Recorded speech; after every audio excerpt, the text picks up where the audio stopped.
हट जाओ वहाँ से, सबके सब मारे जाएंगे।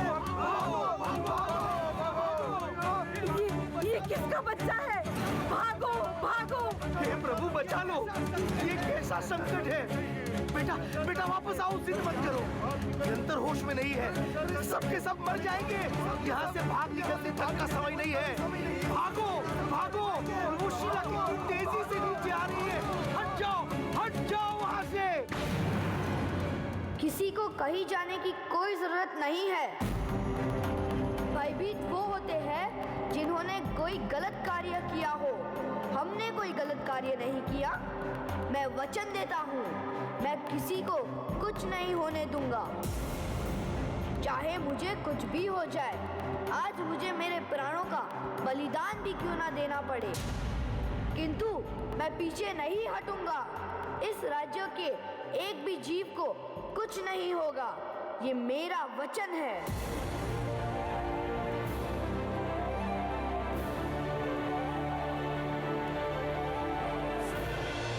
इस संसार में जीव अक्सर एक जगह से दूसरी जगह भागता रहता है। दुख से दूर भागता है सुख की शोध में, तो कोई वेदना से दूर भागता है संपूर्णता की शोध में। इस दृश्य में अपना सर्वस्व छोड़कर भाग रहे लोगों की तरह हम सब हैं। किंतु ये दौड़ नहीं, एक लड़ाई है। लड़ाई न्याय अन्याय की, लड़ाई वैर और क्षमा की। और इन सब के बीच जो बालक अपना हाथ ऊपर करे, इन सारे लोगों को सुरक्षा देने का वचन दे रहा है, वो मैं हूं। जी हां, ये छोटा बालक मैं हूं। किंतु मैं कौन हूं? यहां क्या हो रहा है? क्यों हो रहा है? हूं तो मैं भी इसी लड़ाई का हिस्सा। चलो आज सुनाता हूं अपना किस्सा।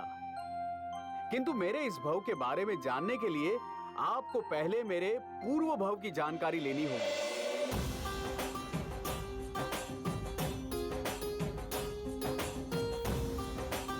ये जो आप मुझे जिस भव में देख रहे थे, उस भव के पूर्व पिछले भव में मैं सुनंद नाम का एक बालक था, सरल स्वभावी, अपनी माता का दुलारा। किंतु जब मैं छोटा था तभी मेरी माता की मृत्यु हो गई। विरह की वेदना असह्य थी और ऐसे में पिताजी ने दूसरी शादी कर ली। मैंने एक आज्ञांकित बेटा बन उनका स्वीकार किया, किंतु मेरी सौतेली मां को मेरा अस्तित्व कांटे की तरह चुभने लगा, जिस वजह से वो मेरे साथ बड़ा दुर्व्यवहार करती।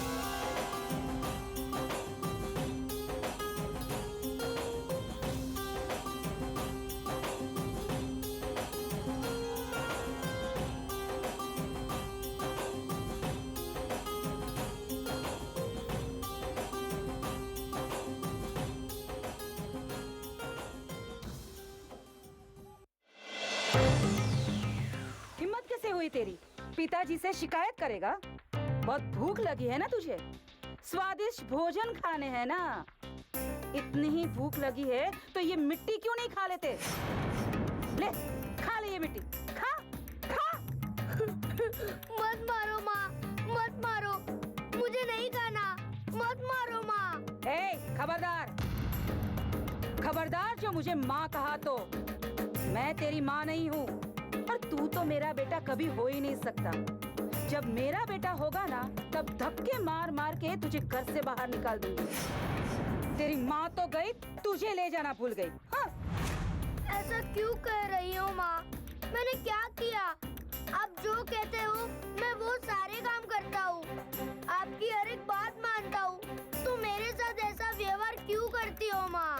जबान लड़ाता है? हाँ, जबान लड़ाता है। एक तो तुझे इस घर में रख के एहसान करो, ऊपर से तेरी फालतू बातों को सुनो। यहीं पे रहना, इसी कमरे में बंद। भूख और प्यास से जान निकल जाएगी तब अकल ठिकाने आएगी।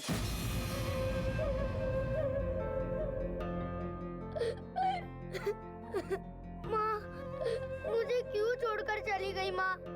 मुझे अपने साथ लेकर क्यों नहीं गई? मैं कितना छोटा था, मैंने किसी का क्या बिगाड़ा था माँ, जो भगवान ने तुम्हें मुझसे छीन लिया? हे भगवान, ये कैसी सजा है कि एक छोटे बच्चे की माँ की मृत्यु हो जाए, बच्चा अकेला रह जाए? मैं ही क्यों भगवान, मैं ही क्यों? माँ ना होने का दर्द जानते भी हो? जानते हो कितनी तकलीफों से गुजर रहा हूँ मैं दिन रात। यदि मेरी माँ यहाँ होती तो मुझे ये सारे कष्ट सहने ही नहीं पड़ते। भगवान जो चाहे वो करो, किंतु किसी छोटे बच्चे से उसकी माता को कभी दूर मत करना। पिताजी मेरे लिए एक सौतेली माँ लाए, फिर भी मैं तो उनके साथ विनय पूर्वक ही रहा हूँ ना। लेकिन फिर भी सौतेली माँ मुझे नहीं स्वीकारते। माँ, तुम्हें याद कर करके अपने आप को संभालने की बहुत कोशिश करता हूँ, किंतु किसी दिन मन में विचार आता है कि हाथ में जो वस्तु आए वो वस्तु से उनका। ये ले, खा लेना। कल शाम में मैंने जानवर को ये टुकड़े फेंके थे, उन्होंने सूंघे तक नहीं। भूख लगे तो ये खा लेना। बस अब बहुत हुआ। मैं इस तरह से मेरी जिंदगी नहीं जीना चाहता। मैं अब यहाँ एक क्षण भी नहीं रह सकता। ऐसी वेदना सहने से अच्छा है कि मैं ये घर छोड़कर ही चला जाऊं।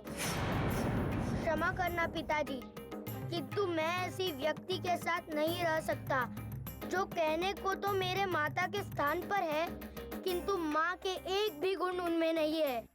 निर्दयी, पापी ऐसी माता के साथ रहने से अच्छा है कि मैं जंगल के पशुओं के साथ रह लूं। यदि परमात्मा ने चाहा तो मुलाकात होगी। तब तक के लिए मुझे क्षमा कर दे पिताजी, क्षमा कर दे। माता, ये सौतेला बेटा आज वचन लेता है, बड़ा होकर आऊंगा, बलवान होकर आऊंगा, और जब तुम्हारी संतान होगी तब देखेंगे कि कौन किसे पीड़ा देता है। तुम्हारे आने से मेरी जिंदगी बिगड़ गई है, तुम्हें तो मैं छोड़ूंगा नहीं।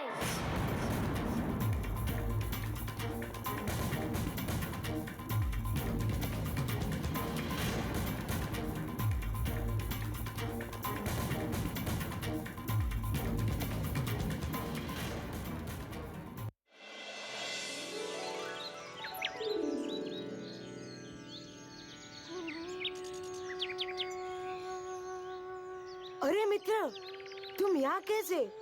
बड़े दिनों बाद नजर आए। अरे मित्र, धर्मस्थानक के इतने करीब आए हो, दर्शन तो करते जाओ। नदी के पास आकर भी कोई प्यासा चला जाए, ये कैसा? क्या फायदा है? दर्शन करने का क्या फायदा है? कितने भी दर्शन कर लो, वो हमेशा मेरी झोली में दुख के फल ही बेचते हैं। बड़े चिंतित लग रहे हो मित्र। सब कुछ ठीक है ना? कुछ ठीक नहीं है। तुम तो जानते ही हो मेरी सौतेली माता मेरे साथ कैसा व्यवहार करती है। रोज मारना, कमरे में बंद कर देना, घंटों तक ताने सुनाना, और ऐसा भोजन देना कि उससे तो जहर खाना ज्यादा ठीक लगे। वो मेरे लिए मेरी माता है, किंतु मैं उनके लिए उनका दुश्मन। कोई दुश्मन के साथ भी ऐसा व्यवहार नहीं करता। इसीलिए मैंने घर छोड़ दिया है। जा रहा हूँ इन सब से दूर, इस राज्य को छोड़कर। इस पीड़ा से मुक्त होने के लिए मुझे दुनिया के किसी भी कोने में जाना पड़े तो मैं जाऊंगा। घर छोड़कर भाग पाओगे, पर हाथों की रेखा को कैसे छोड़ पाओगे? भागने से हमारा भाग्य कभी नहीं बदलता भाई। हमारे साथ जो कुछ भी होता है हमारे ही कर्म के अनुसार होता है। अगर बदलना ही है तो घर नहीं, तुम्हारे कर्म बदलो। कर्म? किंतु मैंने आज तक कभी किसी को कोई दुख नहीं पहुंचाया। माता का ऐसा व्यवहार होने के बावजूद उन्हें भी मैंने कभी दुख नहीं पहुंचाया। हमारे शेरी में रहता 3 साल का छोटा भद्र, जन्म से ही उसे आंखें नहीं मिली। ऐसा क्यों? शारदा बहन का परिवार, यानी पानी मांगने पर दूध मिले ऐसा ऐश्वर्यवान परिवार, पर ऐसे घर में जन्म लेने वाली शांति जन्म से ही मंद बुद्धि है। ऐसा क्यों? स्थानक के सुखलाल भाई महीने में 5 से 10 तो पौषध करते हैं। रोज की 3-4 सामायिक करते हैं। दिल के साफ, नेक, सरल, कभी किसी का बुरा न सोचने वाले होते हुए भी तुम तो जानते ही हो उनके साथ क्या हुआ, क्यों उनको घर से निकाल दिया गया। ऐसा क्यों हुआ? इन सभी लोगों के साथ ऐसा होने का कारण एक ही है, उनके कर्म। इस भव में यदि हमने किसी के साथ कुछ गलत नहीं किया फिर भी दुख मिलता है, तो याद रखना कर्म का गणित अटल है दोस्त। हमारे साथ गलत तभी होता है जब हमने किसी के साथ गलत किया हो। हमारी गलती इस भव की भी हो सकती है और पूर्व भव की भी। बांधे हुए कर्म आत्मा के साथ ही होते हैं, फिर चाहे आत्मा दूसरा भव क्यों न ले ले। जब एक भव से दूसरे भव जाने में ये कर्म हमारा पीछा नहीं छोड़ते, तो ये राज्य छोड़ देने से क्या तुम्हारी तकलीफ तुम्हारा पीछा छोड़ देगी? जो कुछ भी हमारे साथ होता है उसके गुनहगार और कोई नहीं, केवल हम ही होते हैं। हमने बांधे हुए कर्म ही होते हैं। ऐसा नहीं है, ये मेरे कर्म नहीं, परंतु माता का स्वभाव ही ऐसा है। मेरी सौतेली माता की वजह से ही मेरे ही घर में रहना मुश्किल हो चुका है। उनके वजह से आज मेरे जीवन में सिर्फ कष्ट ही कष्ट है। समझ में नहीं आता तुम्हें? मैं सुनन के साथ बात कर रहा हूँ। कितनी जोर से मुझे लगा।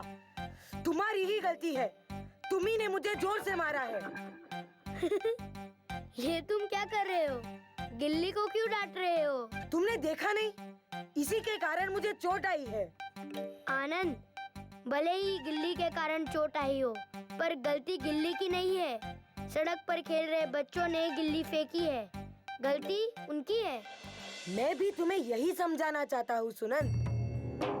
गिल्ली तो मात्र एक निमित्त था, पर हकीकत में गलती फेंकने वाले की थी।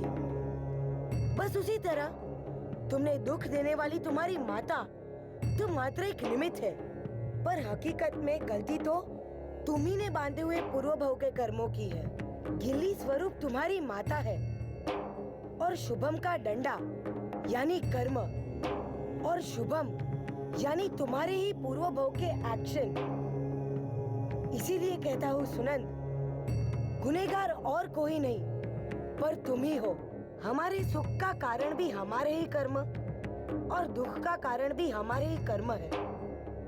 किसी और को हमारे दुख के लिए गुनहगार मानना ये तो हमारी ही नादानी है। तो मैं क्या करूं? बिना कुछ कहे, बिना कुछ करे कष्टों को सहता रहूं? आखिर कब तक? किसी भी मनुष्य की दुख सहने की एक क्षमता होती है। सहिष्णुता और असहिष्णुता का भेद देखने वालों की आंखों में होता है। मान लो कि जिस रास्ते से तुम पसार हो रहे हो उस रास्ते पर कांटे बिछाए हो, अब तुम क्या करोगे? कोई और रास्ता ले लूंगा। पर यदि तुम्हें पता चले उसी रास्ते के अंत में परसों पहले तुम्हें छोड़कर जाने वाली तुम्हारी प्यारी माँ फिर से मिलने वाली है, अब तुम क्या करोगे? क्या तुम वो रास्ते पर जाओगे? माँ को मिलने के लिए इतना कष्ट तो क्या, दुनिया का कोई भी कष्ट चेहरे पर मुस्कान के साथ सहन हो जाएगा। बस इसीलिए मैंने कहा सहिष्णुता और असहिष्णुता का भेद देखने वालों की आंखों में होता है, परिस्थिति में नहीं। जो वेदना के अंत में सुख दिखाई देता है उसे मनुष्य हंसते हुए स्वीकार कर लेता है। तुम्हारी सारी बात सच है, पर क्या सही होने पर भी असत्य करने वालों के प्रति हमें क्षमा रखनी चाहिए? वो देखो, धर्म स्थानक के पास से एक सर्प जा रहा है। सर्प का कर्म है डसना, तो यदि इसके डसने पर कोई इससे वैर करे तो क्या होगा? ऐसा करने पर एक नए वैर के बंध का ही जन्म होगा, परंतु उसे क्षमा प्रदान करने से हमेशा हमेशा के लिए हम उस बंधन से मुक्त हो जाएंगे। यदि महावीर ने चंड कौशिक सर्प को क्षमा प्रदान ना की होती तो क्या आज वे परमात्मा बन पाते? नहीं। इसलिए गुरुदेव हमेशा कहते हैं क्षमा करो, क्षमा करो। क्षमा करो, तुम्हारे जीवन के सभी सर्प को क्षमा कर दो, क्योंकि वे तो डसकर तुम्हें मोक्ष के और करीब ले जाते हैं। तुमने मेरी आंखें खोल दी मित्र। तुम मात्र मित्र नहीं, मेरे कल्याण मित्र बन के आए हो। तुम्हारी वजह से। मेरी वजह से कुछ नहीं, यह तो मेरे गुरु के बोध वचन है। गुरु द्वारा प्राप्त हुए हर एक बोध शिष्यों को बुद्ध बनाने के लिए होते हैं, शुद्ध बनाने के लिए होते हैं, जो हमें हमारे ही पुण्य के योग से प्राप्त होते हैं। सही बात है। आज शायद मुझे गुरुदेव के दर्शन का योग नहीं हुआ, पर मित्र, तुम्हारे गुरु के मात्र बोध वचन श्रवण से भी मानो मुझे जीवन भर की समाधि प्राप्त हुई है। पर एक आखिरी प्रश्न पूछूं? क्या ये कर्मों से मुक्त होने का कोई उपाय नहीं है? जिनके पास हर समस्या का समाधान होता है, वही तो भगवान होते हैं।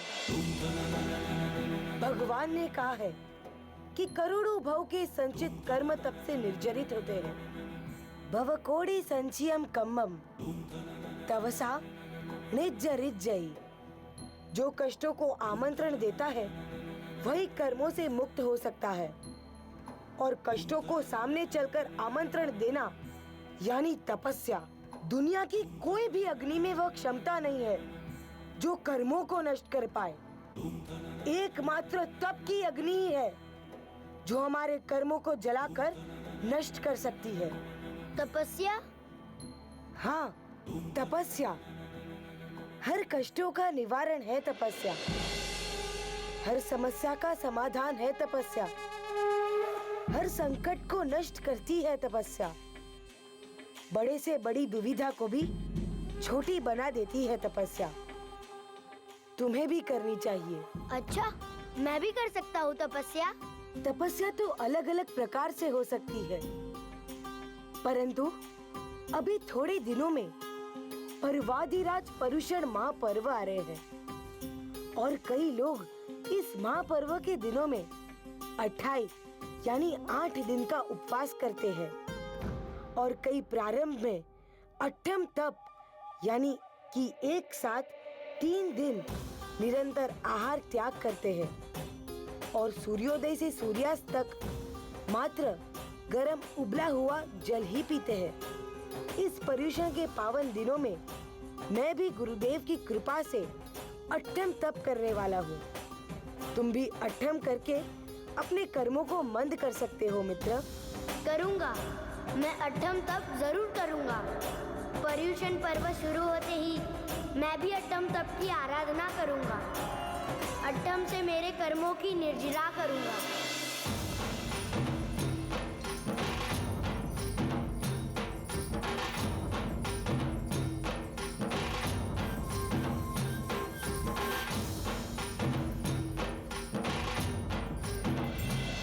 कल्याण मित्र आनंद की कही सारी बातों में से एक बात मैं अच्छी तरह से समझ गया था। मुझे मेरे ही कर्मों का फल मिलता है और उस कर्म को बांधना और क्षय करना हमारे ही हाथों में होता है।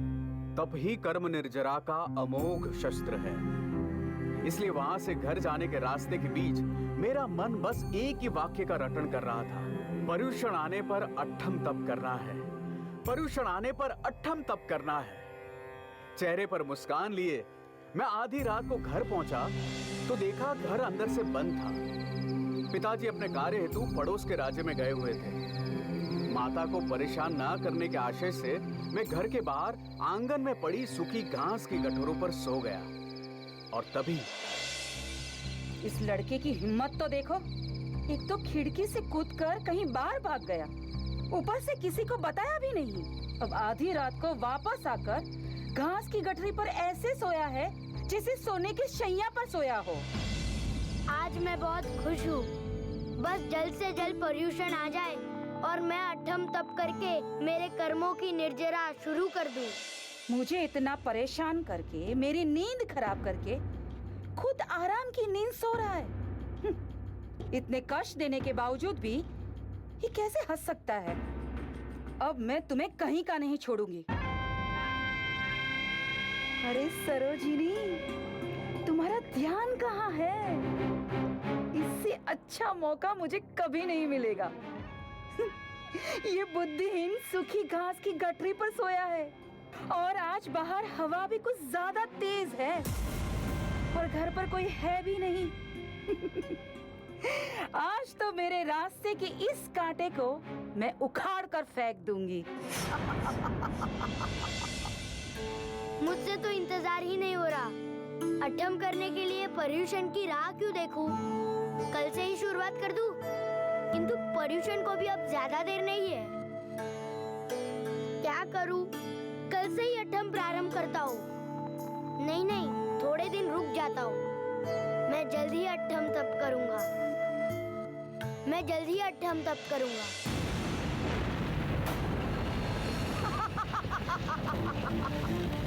मुस्कुराओ और मुस्कुराओ। मुस्कुराओ, अब मुस्कुरा कर दिखाओ। अरे ओ, नींद में हो कि इतनी जल्दी मर गए? ये आसपास की आग महसूस नहीं हो रही? आग, पिताजी, माँ,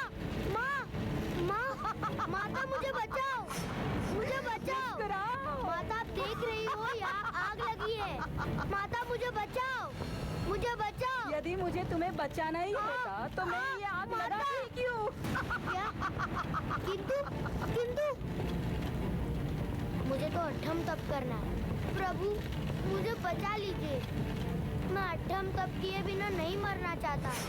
चिंता मत करो, आज के बाद मैं तुम्हें कभी परेशान नहीं करूंगी। मेरा सगा पुत्र ही परिवार का असली वंशज होगा। तेरे काले खून की हमें जरूरत नहीं है। तुझे जलता देख मेरे कलेजे को शांति प्राप्त हो रही है। माता तुम ऐसा कैसे कर सकती हो मेरे साथ? गुनहगार और कोई नहीं, केवल हम ही होते हैं। तुम्हारी माता तो मात्र एक निमित्त है, पर गलती तो तुम्हारे कर्मों की है। एक ही उपाय है, कर्मों का संभाव पूर्वक सामना करो। अपने अंदर क्षमा भाव जगाओ। अपनी माता के प्रति क्षमा भाव रखो। क्षमा करो, क्षमा करो, क्षमा करो। माता ये आपकी गलती नहीं है, ये मेरे कर्मों की गलती है। आप दुष्ट नहीं हो, मेरे कर्म दुष्ट है। आप तो मेरे जीवन में मेरे कर्मों को नष्ट करने के लिए आए हो। मैं आपको क्षमा करता हूँ माँ, और आपसे क्षमा मांगता हूँ। मुझे क्षमा करें, इस वैर के बंधन से मुझे मुक्त करें। मुझे क्षमा करें। इस जलती आग में अपने शरीर के साथ साथ मैं इस वैर के बंधन को भी अग्निदाह दे रहा हूँ। मैं आपको क्षमा करता हूँ माँ, मैं आपको क्षमा करता हूँ। आपने जो किया मुझे उस बात का दुख नहीं, दुख है तो मुझे इस बात का कि मैं अठम तप नहीं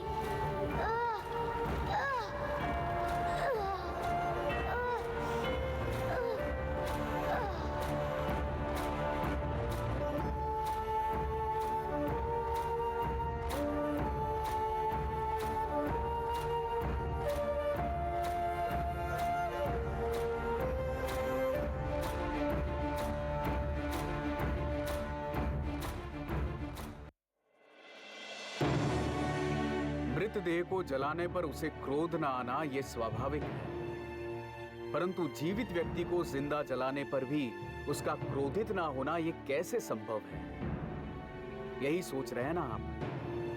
पर हमें लगते असंभव को संभव कर दे ऐसा बल होता है प्रभु की वाणी में। ऐसा बल होता है एक पल के सत्संग में। ऐसा बल होता है क्षमा धर्म में। मेरा शरीर तो अग्नि की लपटों में जल रहा था, पर क्षमा भावना मन की अग्नि को बुझा रही थी। मन में अठम तप की तीव्र इच्छा लिए आग में जलते हुए भी मैं सच समझ के कारण बड़ी आसानी से अपनी सौतेली माता को क्षमा प्रदान कर पाया। कितना महान है क्षमा धर्म। मन में अठम तप करने की तीव्र इच्छा और समता रखने के कारण मेरा भव सुधर गया। और मैंने जन्म लिया एक ऐसे पुण्यवान वणिक परिवार में। मेरा जन्म हुआ चंद्रकांत नगरी में और माता पिता ने नाम रखा नागकेतु। यही तो है कर्मों की करामात। एक पल में कितना परिवर्तन। ले। हे भगवान, आज तो पता नहीं क्या हो गया है मेरे लाल को। ये मेरी माता है शेठानी सखी। क्या हुआ? किसने परेशान किया मेरे दुलारे को? और ये मेरे पिताजी शेठ श्रीकांत। दोनों बड़े ही धर्ममय थे। मेरे अंदर संस्कारों का सिंचन माता के गर्भ से होना ही शुरू हो चुका था। मेरे आने से दोनों अत्यंत खुश थे। आखिर वर्षों से वो प्रभु के पास मेरे लिए प्रार्थना कर रहे थे। चलती हूँ भाभी जी, मैं तीसरे प्रहर तक वापस आ जाऊंगी। कहाँ जा रही हो सुपर्णा? पर्वाधिराज पर्युषण महापर्व आ रहे हैं ना, मैं महत्व समझने गुरु शरण में जा रही हूँ। पर्युषण पर्युषण पर्युषण गुरुबोध गुरुबोध। नागकेतु, ये आज इतना क्यों रो रहा है? मैं इतना क्यों रो रहा था वो तो मुझे पता नहीं। हाँ, किंतु इतना पता है कि इसी दिन मैंने 2 शब्द सुनकर कुछ ऐसा महसूस किया था जिसका अनुभव भाग्य से ही किसी को होता है। उस वक्त तो मेरी उम्र 1 माह की थी, इसलिए कुछ बोल नहीं पाया, किंतु आज भी। सुपर्णा, तुम इस बार भी अट्ठम तप करोगी? अट्ठम अट्ठम अट्ठम अट्ठम। पर्युषण जैसे पावन दिनों में तो अट्ठम करना ही चाहिए ना भाभी जी। और पर्युषण में अट्ठम करना सारे कर्मों को नष्ट करने का उपाय है, ऐसा गुरुजी कह रहे थे। अरे देखा आप दोनों ने, नागकेतु शांत हो गया। पर्युषण, अट्ठम, ये शब्द सुनकर बाहर से तो मैं एकदम शांत हो गया था, किंतु मेरे अंदर अब एक तूफान सा जग उठा था। इस बार तो मैं भी अट्ठम तप करूंगी। अरे नहीं नहीं, नागकेतु अभी 1 महीने का हुआ है। उसे स्वस्थ रखने के लिए तुम्हें भी स्वस्थ मैं रहना। जल्दी अट्ठम तप करूंगा। अट्ठम करने से तो शरीर मैं जल्दी अट्ठम तप करूंगा। आग, आग, पिताजी, पिताजी, माँ, माँ, माँ, माता मुझे बचाओ, मुझे बचाओ। माता आप देख रही हो यहाँ आग लगी है। माता मुझे बचाओ, मुझे बचाओ। यदि मुझे तुम्हें बचाना ही होता तो मैं ये आग लगाती क्यों? किंतु, किंतु, मुझे तो अट्ठम तप करना है। प्रभु मुझे बचा लीजिए। मैं अट्ठम तप किए बिना नहीं मरना चाहता। धीरे धीरे मुझे सब दिखाई देने लगा और 1 मास के इस नगर केतु को जाति स्मरण ज्ञान की प्राप्ति हुई। मेरे पिताजी, मेरी माँ, मेरी सौतेली माता, मेरा वो कल्याण मित्र, वो भीषण आग और मन में अट्ठम करने का दृढ़ निश्चय जो कभी पूरा ना हो सका। हम पर्युषण की राह देखते रहे, पर मेरे मृत्यु काल ने पर्युषण आने की राह नहीं देखी। अनित्यता से भरा है ये संसार। काल कब कहां किस वक्त हमें ले जाने आ जाए ये कोई नहीं जान पाता। पिछले भव में तो मैं मेरी मंजिल तक नहीं पहुंच पाया, किंतु इस बार एक क्षण का भी विलंब नहीं करूंगा। पर्युषण आने तक का भी इंतजार नहीं करूंगा। भगवान महावीर हमेशा गौतम स्वामी से कहते थे, समयम गोयम मा पमायये, यानी कि हे गौतम, एक क्षण का भी प्रमाद ना कर। तो बस इस क्षण का भी प्रमाद किए बिना मैं आज से, इसी क्षण से मेरे अट्ठम तप की शुरुआत करता हूं।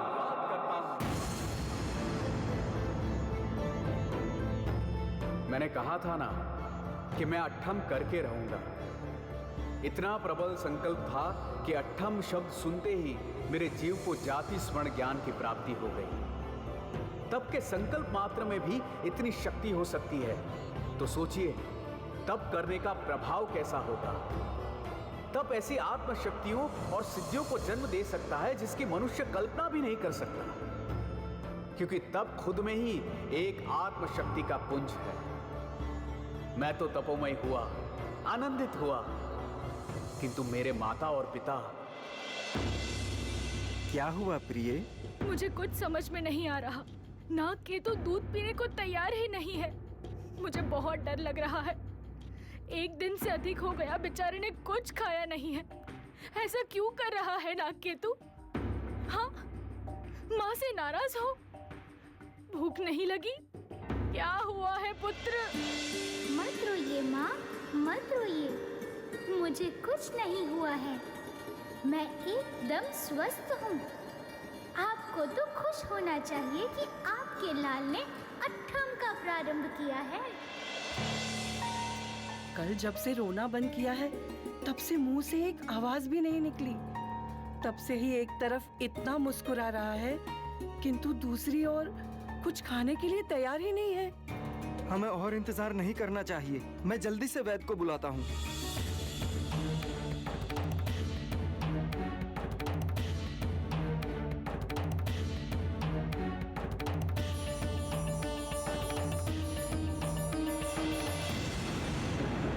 तीसरा दिन है वैद्य जी।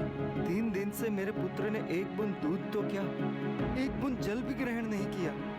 बालक औषधि लेने के लिए मुंह तक खोलने को तैयार नहीं। जोर लगाकर मुंह खोलने की कोशिश करो, फिर भी नहीं खुल रहा। ऐसा रोग हमने आज से पहले कभी नहीं देखा। आप चिंतित न होइए पिताजी, मुझे कुछ नहीं हुआ है। मैं एकदम स्वस्थ हूँ। आज तो मेरा तीसरा उपवास है। कुछ कीजिए वैद्य जी, कुछ कीजिए।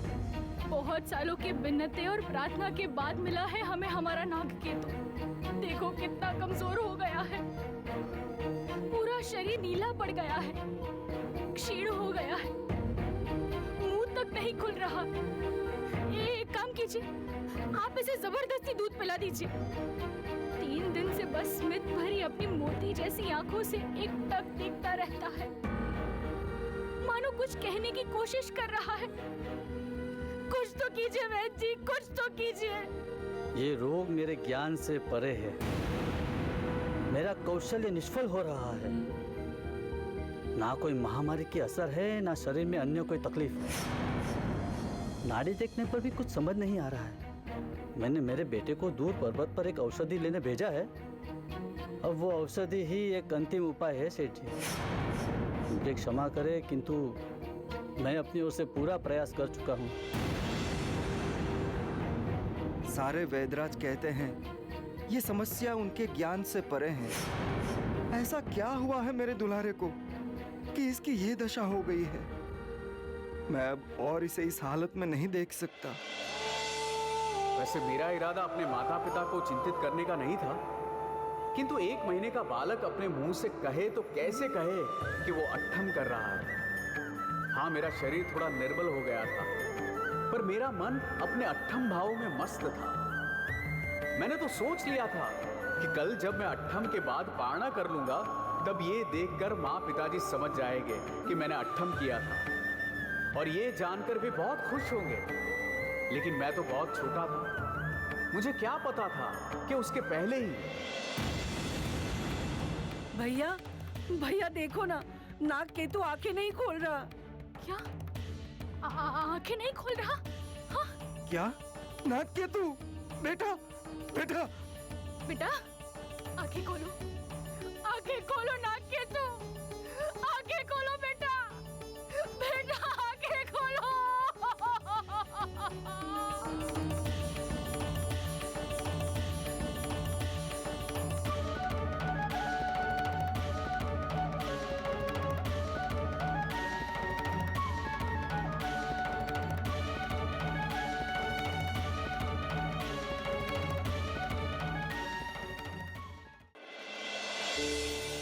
मैंने अंत तक बहुत कोशिश की माँ और पिताजी को समझाने की, पर ना वो मुझे समझ पाए और ना मैं समय को समझ पाया।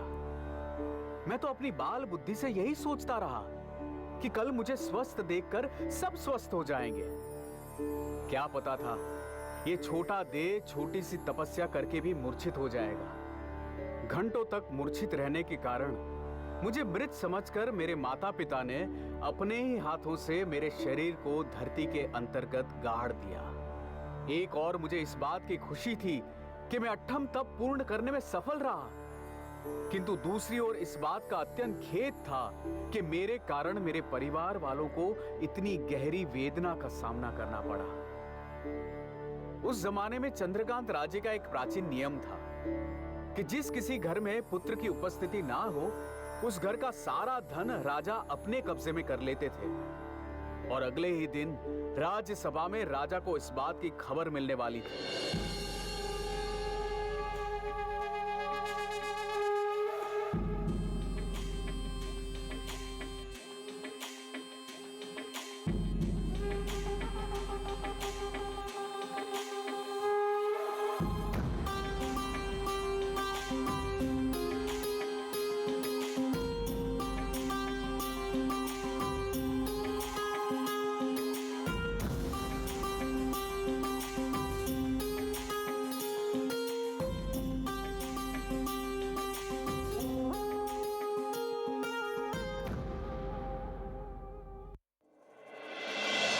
वीरों के वीर, महागधाधारी, प्रजा के पालनहार, दीन दुखियों के स्वामी, राजाधिराज महाराज विजय सेन पधार रहे हैं। राजा विजय सेन की जय हो, राजा विजय सेन की जय हो, राजा विजय सेन की जय हो।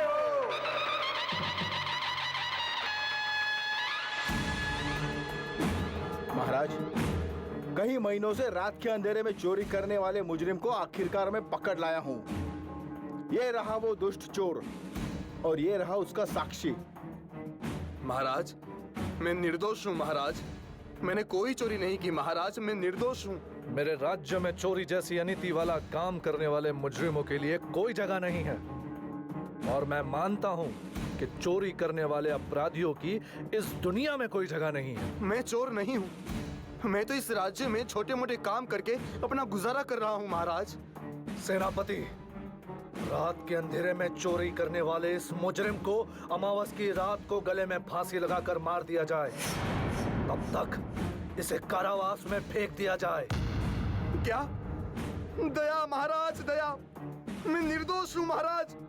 मैंने कोई चोरी नहीं की महाराज। मैं सच कह रहा हूँ, मैं निर्दोष हूँ महाराज। मैंने कोई चोरी नहीं की। महाराज, श्रीकांत शेठ के पुत्र नागकेतु मात्र 1 मास की आयु में भगवान को प्यारा हो गया। शेठ का घर अब पुत्र विहीन हो चुका है और राज्य के नियम के मुताबिक आपको शेठ का सारा धन अपने कब्जे में लेने जाना होगा। मंत्रेश्वर, रथ तैयार करो। हम इसी क्षण शेठ श्रीकांत के पुत्र नागकेतु की मृत्यु का शोक मनाने उनके घर जाएंगे और साथ ही साथ राज्य के प्राचीन नियमों का पालन भी करेंगे।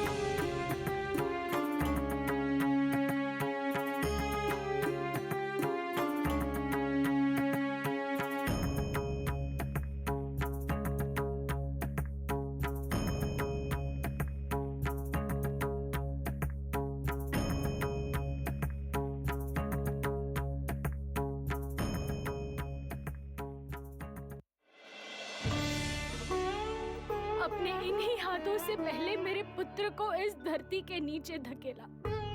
मेरा आंगन सूना हो गया। हे परमात्मा, ये कैसी तेरी निष्ठुरता। मेरी कोख सुनी कर मेरे आंचल को आंसुओं से भर दिया। बरसों बाद खुशियों की बारिश की और 1 महीने में इस भरे आंगन को रेगिस्तान बना दिया। मैं जानती हूँ महाराज, आप यहाँ हमारे धन का कब्जा लेने आए हो। ले जाइए महाराज, ले जाइए। यहाँ जो भी है सारा ले जाइए। वैसे भी अब इस जीवन को जीने का कोई अर्थ नहीं रहा।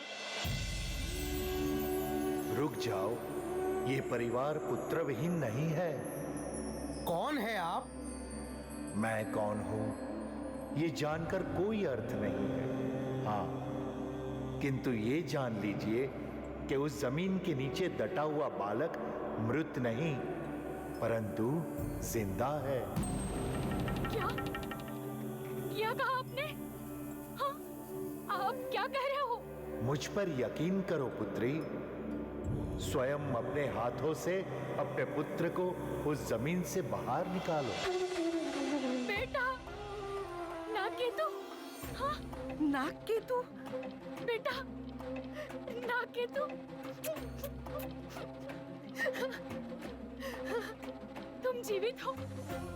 मेरा बेटा जीवित है, मेरा नागकेतु जीवित है। मैंने मेरे जीवित बच्चे को मृत समझा। ये सब क्या हो रहा है? मुझे खुद समझ में नहीं आ रहा। नागकेतु मूर्छित हुआ था। उसकी मृत्यु तो कभी हुई नहीं थी। मूर्छित हुआ था? हाँ, अशक्ति की वजह से मेरा शरीर मूर्छित हो चुका था, किंतु मेरी सांसें चल रही थी। इस तरह इन ब्राह्मण ने सबको मेरे अट्ठम तप के बारे में बताया, मेरे पूर्व भव से लेकर अब तक की सारी कहानी बताई। ये बालक कोई साधारण बालक नहीं है। इसके तप का प्रभाव सैकड़ों सूर्य के प्रकाश से भी ज्यादा अधिक है। ये जीव पुण्यवान है। राजा, मैं बस यहाँ यही कहने आया था कि ये घर पुत्रहीन नहीं, इसीलिए आप इनके धन पे कब्जा नहीं कर सकते। जी, किंतु आप हैं कौन और आप ये सब कैसे जानते हैं? देवावी तम नमन संति जस धम्मे सयामणो। जिसका मन तप और संयम में सदा रहता है, उन्हें हम देवता भी नमन करते हैं। इस महान तपस्वी बालक की ऊर्जा ने देवलोक में स्थित मेरे सिंहासन को भी कंपित कर दिया। मैं हूं धरणेंद्र देव। माता सखी, आपकी कुक्षी पुण्यवान है, जिसने ऐसी महान आत्मा को जन्म दिया। राजन, ये बालक केवल अपने परिवार की नहीं, अपितु आगे चलकर समग्र राज्य की रक्षा करेगा और अपने सर्व कर्मों पर विजय पाकर इसी भाव में केवल ज्ञान पाएगा। नागकेतु मेरा पुत्र, मैं तो धन्य हो गई, धन्य हो गई धरणेंद्र देव। आपका अनंत उपकार आपने मुझे मेरे पुत्र से मिलवाया। मैं तो धन्य हो गई। अब ज्यादा देर ना करें। इस अमृत जल से शीघ्र ही इस बाल महातपस्वी नागकेतु को पारणा कराइए, ताकि उसके तप सफलतापूर्वक परिपूर्ण हो।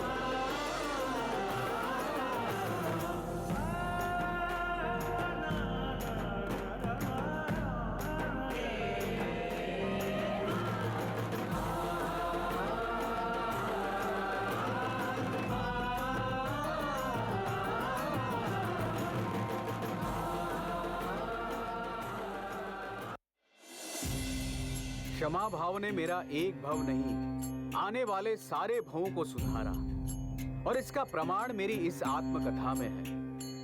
किंतु जाति स्मरण ज्ञान होने के कारण कई बार मुझे कुछ प्रश्न होते हैं, जैसे कि यदि मैं घास की गठरों पर चलते वक्त मन में संभाव ना रखता तो, क्रोध में आकर वैर का बंधन बांधता तो। मैं तो निर्दोष था ना। मेरी सौतेली मां ने वैर में आकर मुझे जिंदा जला दिया, उसमें मेरी क्या गलती थी?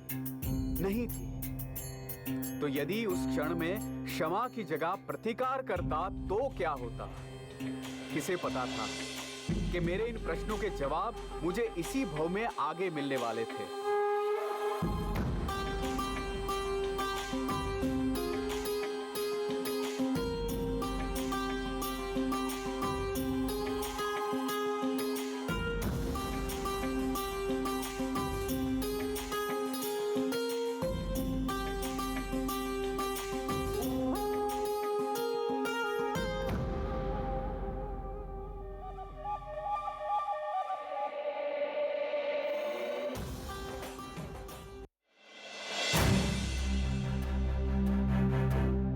एक निर्दोष ईमानदार इंसान को बेवजह सजा देना, ये राजा विजय सेन ये तू ठीक नहीं कर रहा। मेरी पत्नी को विधवा और बच्चों को अनाथ करने वाले, एक बार ये बेड़ियां खोल दे, इन्हीं हाथों से तेरा गला चीर के शरीर का सारा रक्त पी जाऊंगा। ये कैसा न्याय है? ये कैसा राज्य है जहां बेगुनाह को मृत्यु दंड दिया जाता है और गुनहगार को आजादी का तोहफा? इस पाप का दंड तुझे मिलेगा, अवश्य मिलेगा। मैं तुझे कभी माफ नहीं करूंगा। जब तक इन हाथों से तुम्हारी जान ना ले लूं, तब तक मुझे चैन नहीं मिलेगा। एक मरता हुआ आदमी ही कभी झूठ नहीं बोलता। मैं तुझे नहीं छोड़ूंगा। मैं तुझे कभी माफ नहीं करूंगा। मैं तुझे कभी माफ नहीं करूंगा विजय सेन। मैं तुझे कभी माफ नहीं करूंगा।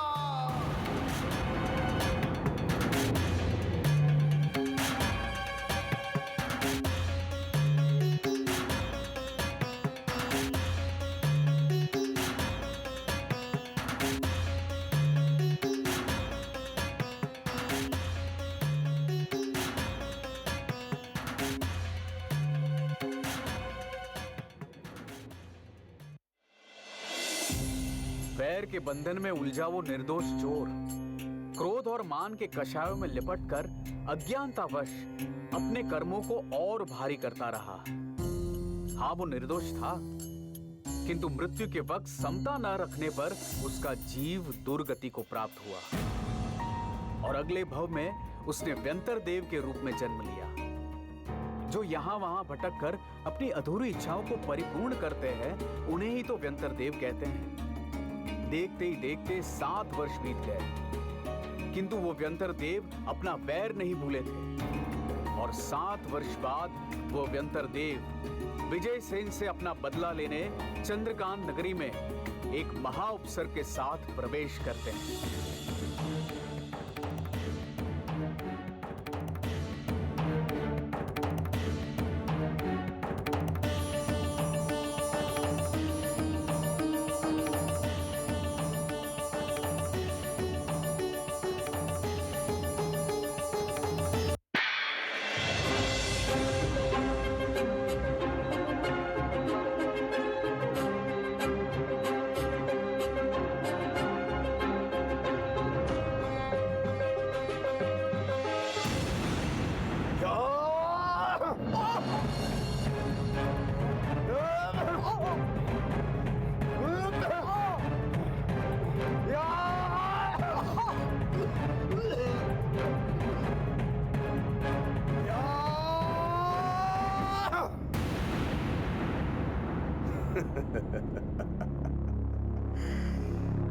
इसी सभा के बीच एक निर्दोष कठियारे को तूने चोर बनाया, मेरे साथ अन्याय किया और मेरे सरल जीवन का अंत बड़ी बेरहमी से किया।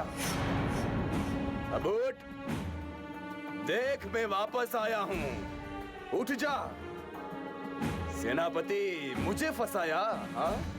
किसी और चोर को बचाने मुझे फांसी पर चढ़ा दिया, बिना सोचे समझे मार दिया। अब ये सारा राज्य मरेगा। एक निर्दोष की हत्या का बदला इस संपूर्ण राज्य को झेलना पड़ेगा। अमावस की रात को मुझे फांसी दी थी और ये सारा राज्य चुपचाप देखता रहा।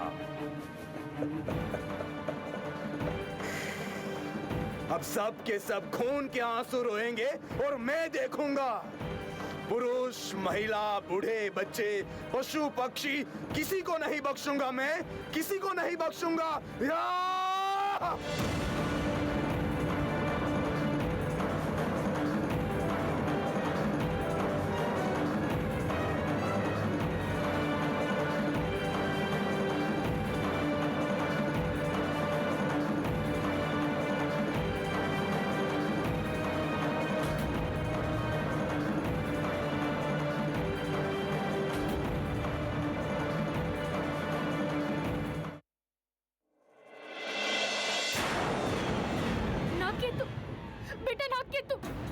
तुमने बाहर नहीं देखा? आसमान से एक बड़ी शिला धरती पर गिर रही है, ठीक हमारे राज्य के ऊपर। कोई व्यंतर देव है जिसने हमारे राज्य पर हमला किया है। सारे लोग राज्य छोड़कर जा रहे हैं। राजा विजय सेन खून की उल्टियां कर रहे हैं। ये कौन सी आपत्ति आन पड़ी है? हे भगवान, जल्दी सामान बांधो। वो शीला गिरे उससे पहले हमें यहाँ से भागना होगा। हाँ, यहाँ से भाग जाए? ऐसे कैसे भाग जाए? हमारे धर्म स्थान का क्या? यहाँ विचर रहे गुरुवर्यों और संत सती जी का क्या? राज्य के लोगों का क्या? यहाँ के पशु पंखी वनस्पतियों का क्या? हम तो यहाँ से भाग जाएंगे, किंतु यह शीला मात्र राज्य को तबाह नहीं करेगी। यहाँ के धर्म स्थानक, मंदिर और सभी की आस्था को भी तबाह कर देगी। ऐसे में हम यहाँ से कैसे भाग सकते हैं? तो क्या करोगे तुम? कैसे बचाओगे धर्म स्थानकों को, संत सती जी को? यहाँ रहोगे तो उनके साथ तुम भी नष्ट हो जाओगे। बेटे, जिद मत करो। वो शीला तेजी से नीचे आ रही है। नहीं माँ, आप प्रस्थान करें। मैं उस शीला को नीचे गिरने नहीं दूंगा। यदि व्यंतर देव को ये राज्य नष्ट करना है, तो पहले उन्हें मुझे, इस राज्य के रक्षक को नष्ट करना होगा। चाहे मुझे कुछ भी हो जाए, मुझे मेरे प्राणों का बलिदान भी क्यों ना देना पड़े, किंतु मैं धर्म स्थानक टूटने नहीं दूंगा। मैं इस राज्य को नष्ट नहीं होने दूंगा। रुको ना केतु, रुक जाओ बेटा। तेजी से नीचे आ रही है। अरे हटो, हट जाओ वहाँ से। सबके सब मारे जाएंगे। ये किसका बच्चा है? भागो भागो! हे प्रभु, बचा लो। ये कैसा संकट है? बेटा, बेटा वापस आओ, जिद मत करो। निरंतर होश में नहीं है। सबके सब मर जाएंगे। यहाँ से भाग निकलने तक का समय नहीं है। भागो भागो! वो शीला कितनी तेजी से नीचे आ रही है। हट जाओ वहाँ से। किसी को कहीं जाने की कोई जरूरत नहीं है। भयभीत वो होते हैं जिन्होंने कोई गलत कार्य किया हो। हमने कोई गलत कार्य नहीं किया। मैं वचन देता हूँ, मैं किसी को कुछ नहीं होने दूंगा।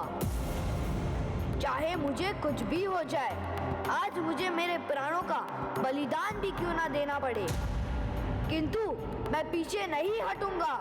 इस राज्य के एक भी जीव को कुछ नहीं होगा। ये मेरा वचन है। ये कैसे संभव है? 7 साल के मेरे नागकेतु के हाथों में इतना बल? ये बल उनके हाथों का नहीं, ये बल उनके तप का है। महान तपोमय तेजस्वी ऐसे नागकेतु को उनके 8वें तप का फल इसी भव में प्राप्त हुआ। कौन है ये साहसी जो व्यंतर के कार्य में व्यंतर बन रहा है? तुम्हारी तरह मैं भी एक जीव मात्र हूँ। हट जाओ बालक, मेरा मुकाबला करने की क्षमता तुझ में नहीं है। ये क्रीड़ागृह नहीं, रणभूमि है। ये बदला है। एक निर्दोष मनुष्य की हत्या का बदला हत्या करने से ही पूरा होता है। ये अन्याय पर न्याय का विजय है।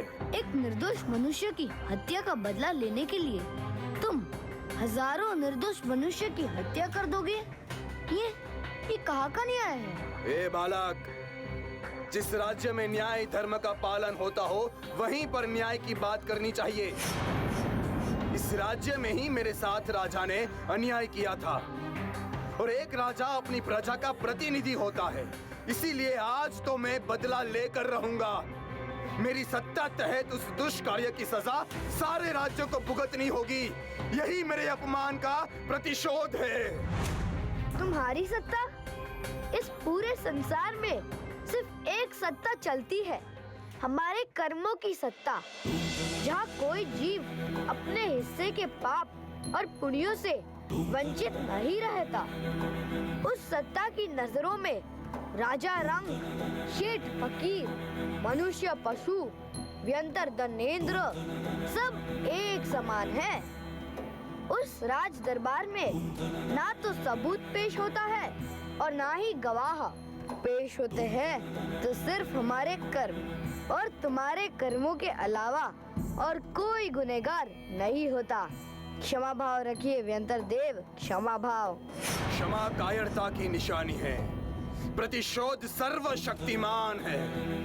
यदि प्रतिशोध सर्वशक्तिमान है तो क्यों तुम आज भी सुख अनुभव नहीं कर पा रहे हो? क्यों दिन प्रतिदिन तुम्हारे अंदर का क्रोध बढ़ते जा रहा है? व्यंतर देव, क्षमा से सहनशीलता की प्राप्ति होती है।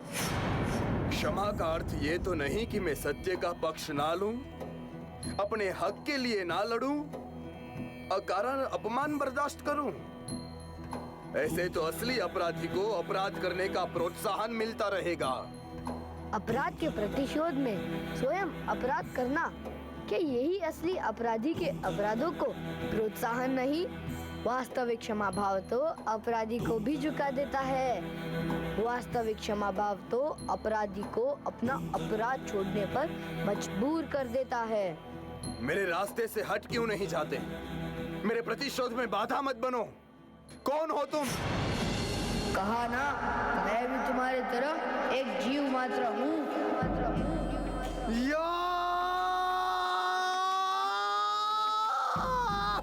तेजस्वी नाग केतु की जय। तपोमयी तेजस्वी नाग केतु की जय।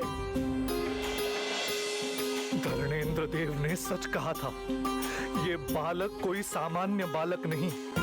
आज इसने मेरे साथ साथ इस पूरे राज्य की जान बचाई है।